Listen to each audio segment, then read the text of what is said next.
adalah hari Minggu Advent kedua. Apakah kita ingat mengapa kita berkumpul bersama-sama dalam lingkaran di sekitar karangan bunga Advent kita ini? Minggu lalu kita menyalakan lilin harapan. Kita mengingat bahwa masa Advent adalah masa penantian dan pengharapan. Selama hari-hari ini kita telah mempersiapkan hari kita untuk kedatangan Kristus Anak Allah. Minggu ini kita mengingat bahwa Yesus datang ke bumi untuk membawa damai. Menyalakan lilin Advent kedua. Hari ini kita akan menyalakan lilin Advent kedua kita. Hari ini kita menyalakan lilin perdamaian. Dengarkan kata-kata Yesus meninggalkan teman-temannya. Yohanes 14 ayat 27. Damai sejahtera kutinggalkan bagimu, damai sejahtera kuberikan kepadamu, dan apa yang kuberikan tidak seperti yang diberikan oleh dunia kepadamu. Janganlah gelisah dan gentar hatimu. Dan kata-kata terakhir Rasul Paulus kepada para pengikut Yesus, jemaat Filipi, dari Filipi 4 ayat 6-7.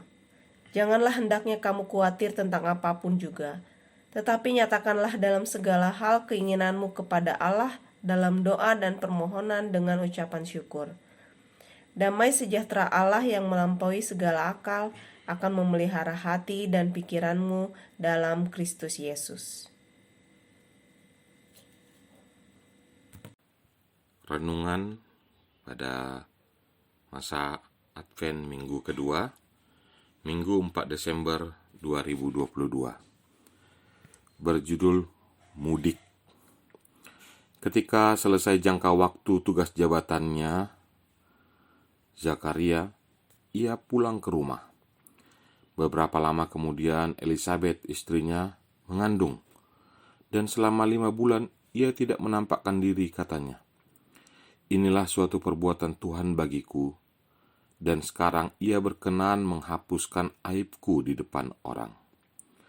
Diambil dari Lukas 1 ayat 23 sampai 25. Seperti apa mudik Zakaria itu? Saya bertanya-tanya. Saya hanya bisa melihat Elizabeth datang ke pintu untuk menyambut suaminya dan tidak mendapatkan kata-kata jawaban. Menanyainya, menepuknya dengan khawatir. Apakah dia terkena stroke? Apakah dia sakit? Apakah seseorang menyakitinya? Ada apa? Elizabeth pasti membayangkan yang terburuk sebelum dia menyampaikan cerita itu padanya. Bagaimana itu bisa terjadi? Bisakah Elizabeth membaca? Mungkin. Jika demikian, setengah jam pertemuan mereka sangat menarik. Zakaria mencoret-coret secepat yang dia bisa. Dia terengah-engah menyampaikan ceritanya. Dan kemudian, suasana menjadi penuh sukacita. Sukacita mengetahui bahwa Allah telah mendengar doa-doa mereka, dan akhirnya mereka akan memiliki seorang anak. Tidak heran, dia menyembunyikan dirinya dari masyarakat umum. Pasti terlalu banyak tamu untuk diterima. 5 bulan tidak terlalu lama untuk tetap tenang dan damai, memikirkan tentang perubahan besar di dunianya dan di dunia kita. Tuhan akhirnya mengutus Yohanes yang akan mempersiapkan jalan bagi Mesias. Setelah itu, Yesus juru selamat kita yang akan datang dan menyerahkan dirinya bagi kita semua untuk membawa kita kembali kepada Tuhan.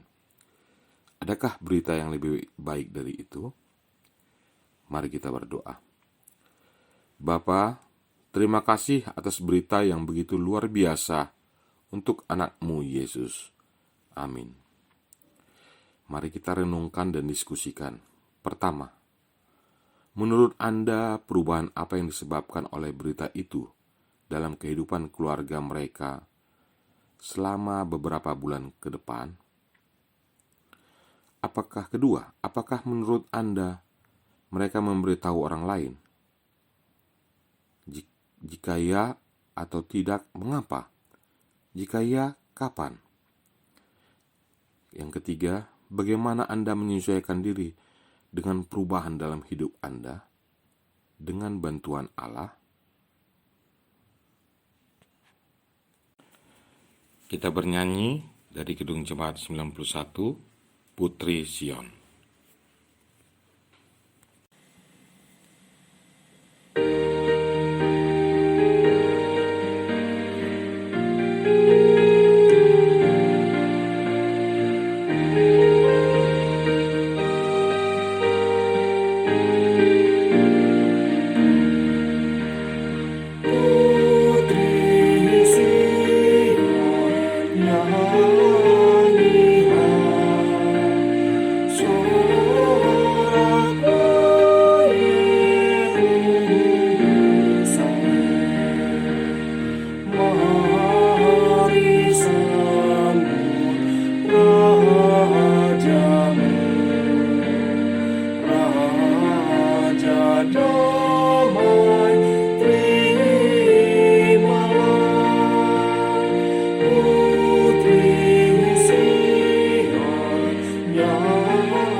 Mari kita bersama-sama berdoa dengan doa Bapa kami.